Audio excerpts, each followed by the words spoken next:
and I noticed that you are a war veteran. So let me say right now, thank you for your service. We really appreciate that. Thanks, appreciate it. Right. So we got a war veteran in here. And so tell us a little bit about you.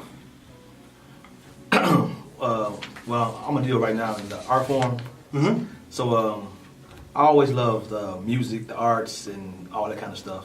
So fast forward, when we have a lot of time, comes full swing back around. I got back into the arts, started with music. Right. That was producing, executive producing. I started my own label. Right. Managing artists, putting out music, and doing shows all over the United States. And then I shifted over to film. The first project was a documentary about our hometown, Gary, Indiana, titled The Story Within the Story, Gary, Indiana. It's currently on Amazon. You can go on Amazon Prime. You can watch it today. And then I did a standalone documentary on the first black mayor of the United States of a major city, Richard Gordon Hatchett. Mr. Hatchett, right, indeed. Now, before we get into the films, let's talk about real, recognized real records. All right. Now, I'm familiar with that because you did a project for me that we're very proud of. Okay. And then you will hear that commercial in this show. So we know how good this gentleman is. We gave him our material, and it took about 40 days. Yeah, perhaps. Right, because we already had most of the material, but we needed it perfected. And that's exactly what they did. So what year did you start Real Recognized Real Records? 2005, but officially, with all the business stuff done, 2007. 2007? And we're still going strong to this very day? Every day.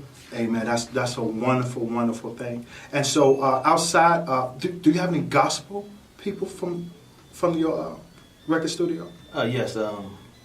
My partner, Lee Gilliam Jr. Right. Yeah, he handles all. Reverend, right? He's still a reverend? Yes, I'm sorry. It's all right. That's right. The Reverend Lee Gilliam Reverend. Jr., also a West Side graduate.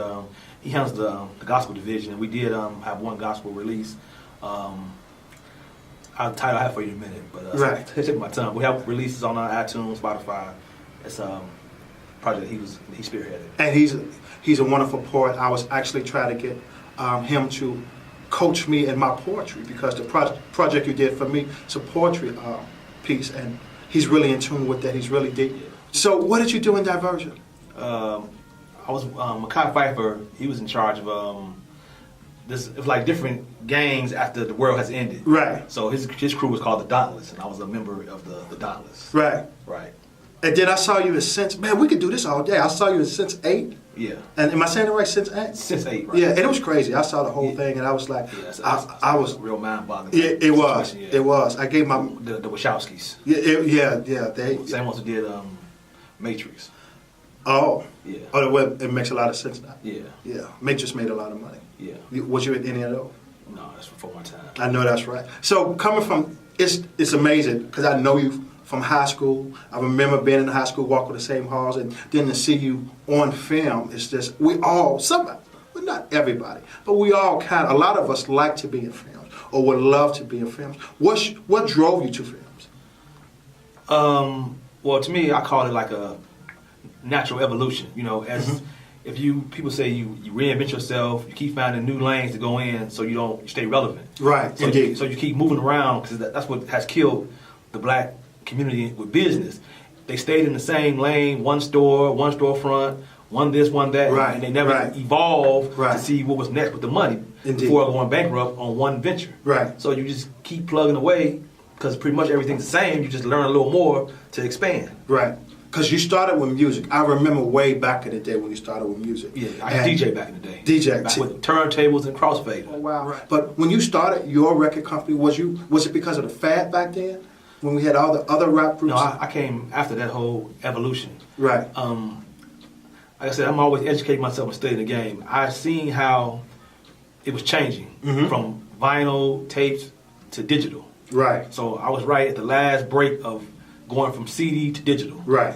So I knew that from an independent person with not as big a budget as a company, this was the best time to jump in because now I could advertise to the world without cutting out the middleman, without paying the companies to do things for me I could do myself. Right, indeed. And that's how, the same way where I took to the film. Now, with social media, you can advertise almost anywhere in seconds with a nice substantial budget, but not without needing the big budget backing. Right. You can also, at the same time, take your ideas and put them on film. Right. And like you said, when we changed from from film to where we are now, and it makes it much easier Right, indeed. to record. You know, you figure a camera like this that does what you do now, Right, that Canon. 10 years ago might have been at least at the minimum $7,000. Right, indeed. Now it's less than $1,000. Right. You know, so you're able to get a lot of things you need to create your projects with a smaller. You still got to invest in yourself. Now, don't get me wrong. Have your credit right. Have your bank account right. Y'all pay attention to this. And invest in yourself. Right. It's give you good tidbits. Right. Take notes. Yeah. Technology help you now. It helps you now, but you still got to have the basic understanding of business, Right. checks and balances, and maintain a good credit line, because if you need to get some money to get something finished, Right. you have it. Right. And like I said, look for the G. We filmed in mostly here in this area and LA. Northwest Indiana? It was in Indiana. And filmed LA. some scenes in LA. Okay. Yes, stars William L. Johnson. We have Morocco Omari from Empire. He has a nice guest starring role. We have Donnie Williams. He's one of the lead cops, so you're going to love to hate. Right, right. I see we got that. Rock Vegas, super pilot. He's a big crook and you know, scheming type of guy, but Right. you probably gonna love him, you know. Right. So it's a real like I said, good show. Suspense, it's drama, with mixed in with a little humor, you know. And this is your show, totally. Yeah, this is my show, totally. Listen, this award you got, the Vanguard Award, what was that all about? I guess, you know, they recognize that my grind, my hustle, and my creativity with the documentaries that really, I told a detailed story of Gary from the beginning to June 2017. 1800 on forward. There was no cookie cutting. I gave you the real story without leaving something out and making it look one way. Right. You see the whole story. The facts. And you take it for yourself how you want to rate it. You know, once again, that's on Amazon Prime as well. The story within the story, Gary, Indiana. And again, now the whole world can see it without trying to push DVD. Now, Right. you can say, boom, log in to Amazon. There you go. Right. We love this digital world. That's how we sell our books and our films. And what you're doing now is on Amazon. We're a big fan of that. We have, there's so much that I really wish we could talk about. We have a segment of this show. It's called What Would Jesus Do?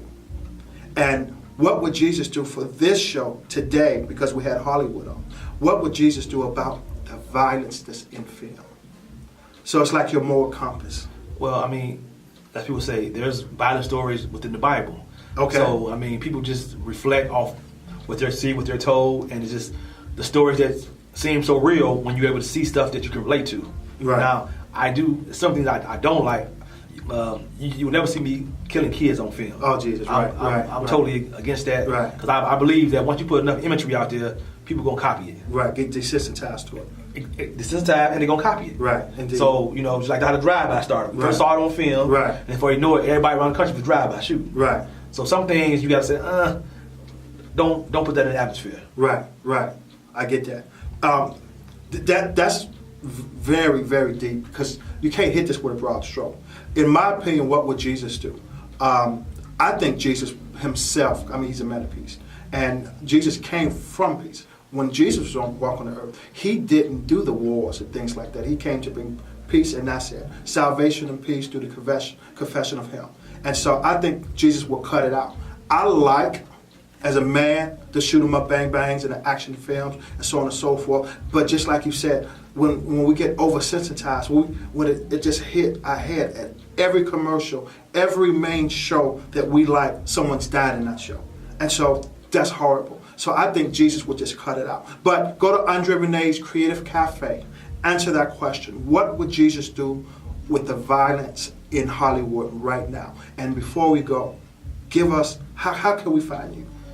You can find me at BillBoardBee on Instagram, Brandon B. Bowens on Facebook. Look for the G, Amazon, July, Friday 13th. Also, the soundtrack is currently on all streaming networks, same title, the G, original soundtrack. Check it out. As I search the recess of my soul and mind, I hear a voice in my head reminding me of the time. The end is near, he says. Sin has plagued the world, and many of my called servants are dormant because of fear. It's time. Time to rise.